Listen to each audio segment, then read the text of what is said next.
शनिवार व्रत कथा। जय शनि देव। ओम नमः शिवाय। आप सभी का स्वागत है हमारे YouTube चैनल पर। आप सभी का दिन शुभ और मंगलमय हो। भगवान भोलेनाथ और माता पार्वती की कृपा आप सभी पर सदैव बनी रहे। आइए अब हम लोग शनिवार व्रत की कथा को सुनते हैं। एक समय स्वर्गलोक में सबसे बड़ा कौन के प्रश्न पर 9 ग्रहों में वाद विवाद हो गया। विवाद इतना बढ़ा कि परस्पर भयंकर युद्ध की स्थिति बन गई। निर्णय के लिए सभी देवता देवराज इंद्र के पास पहुंचे और बोले, हे देवराज, आपको निर्णय करना होगा कि हम में से सबसे बड़ा कौन है।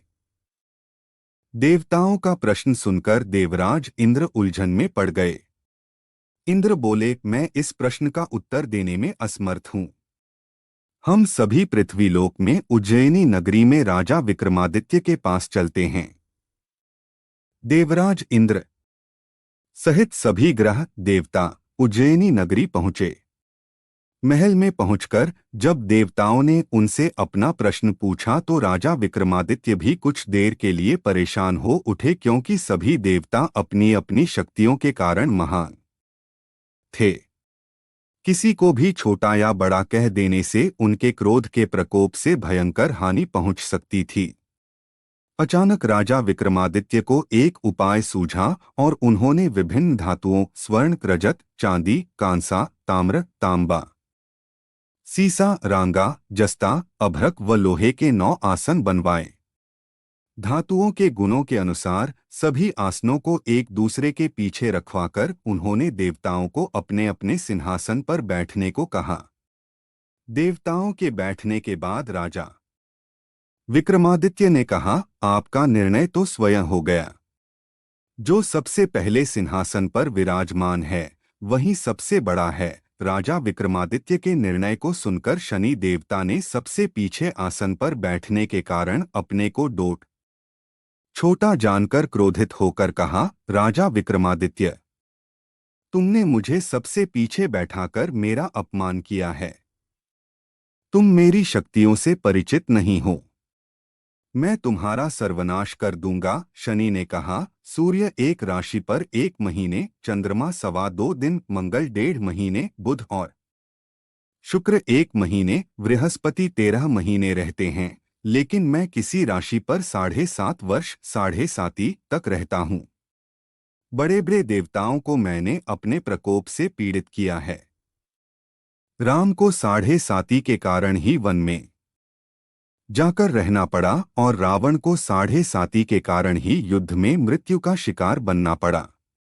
राजा, अब तू भी मेरे प्रकोप से नहीं बच सकेगा। इसके बाद अन्य ग्रहों के देवता तो प्रसन्नता के साथ चले गए, परंतु शनिदेव बड़े क्रोध के साथ वहां से विदा हुए। राजा विक्रमादित्य पहले की तरह ही न्याय करते रहे।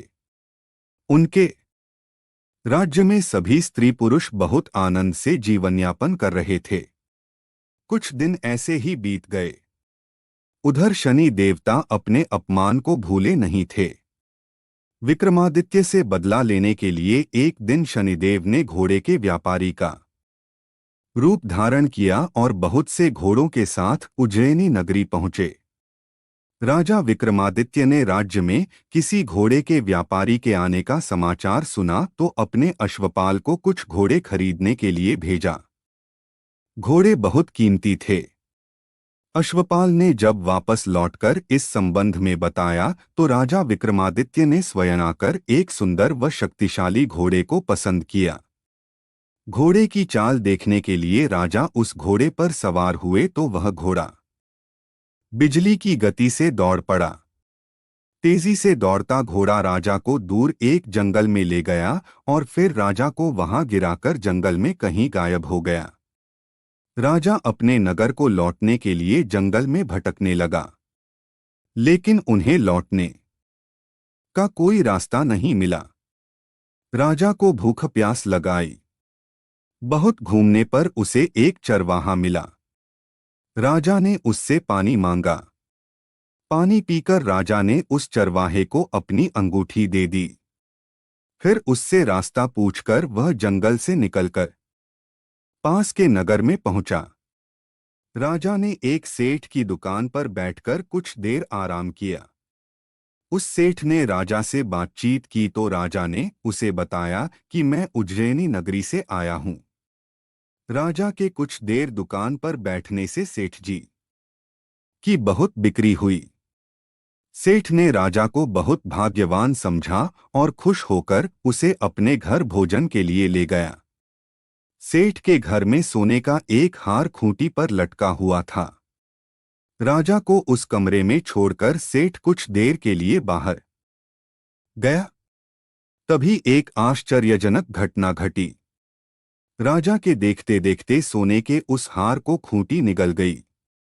सेठ ने कमरे में लौटकर हार को गायब देखा तो चोरी का संदेह राजा पर ही किया, क्योंकि उस कमरे में राजा ही अकेला बैठा था।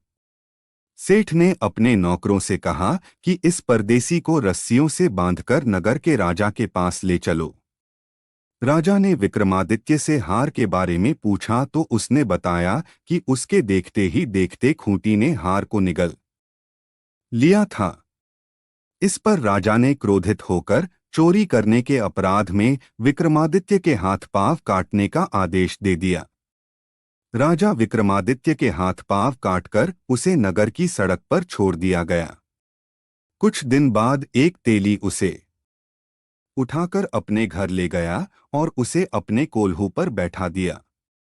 राजा आवाज देकर बैलों को हाँकता रहता। इस तरह तेली का बैल चलता रहा और राजा को भोजन मिलता रहा।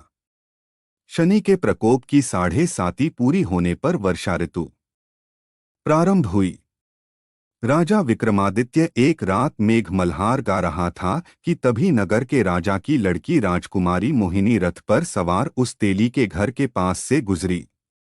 उसने मेघ मल्हार सुना तो उसे बहुत अच्छा लगा और दासी को डोट भेजकर गाने वाले को बुला लाने को कहा।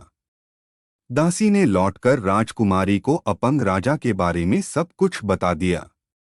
राजकुमारी उसके मेघ मल्हार से बहुत मोहित हुई। अतः उसने सब कुछ जानकर भी अपंग राजा से विवाह करने का निश्चय कर लिया। राजकुमारी ने अपने माता पिता से जब यह बात कही तो वे हैरान रह गए। रानी ने मोहिनी को समझाया, बेटी, तेरे भाग्य में तो किसी राजा की रानी होना लिखा है, फिर तू उस अपंग से विवाह करके अपने पाप पर कुल्हाड़ी क्यों मार रही है। राजकुमारी ने अपनी जिद नहीं छोड़ी। अपनी जिद पूरी कराने के लिए उसने भोजन करना छोड़ दिया और प्राण त्याग देने का निश्चय कर लिया। आखिर राजा रानी को विवश होकर अपंग विक्रमादित्य से राजकुमारी का विवाह करना पड़ा। विवाह के बाद राजा विक्रमादित्य और राजकुमारी तेली के घर में रहने लगे। उसी रात स्वप्न में शनिदेव ने राजा से कहा, राजा, तुमने मेरा प्रकोप देख लिया। मैंने तुम्हें अपने अपमान का दंड दिया है। राजा ने शनिदेव से क्षमा करने को कहा और प्रार्थना की, हे शनिदेव, आपने जितना दुख मुझे दिया है अन्य किसी को न देना। शनिदेव ने कुछ सोचकर कहा, राजा, मैं तुम्हारी प्रार्थना स्वीकार करता हूं।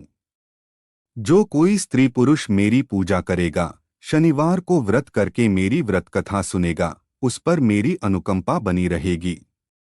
प्रातःकाल राजा विक्रमादित्य की नींद खुली तो अपने हाथ पांव देखकर राजा को बहुत खुशी हुई। उसने मन ही मन शनिदेव को प्रणाम किया। राजकुमारी भी राजा के हाथ पांव सही सलामत देखकर आश्चर्य में डूब गई। तब राजा विक्रमादित्य ने अपना परिचय देते हुए शनिदेव के प्रकोप की सारी कहानी सुनाई।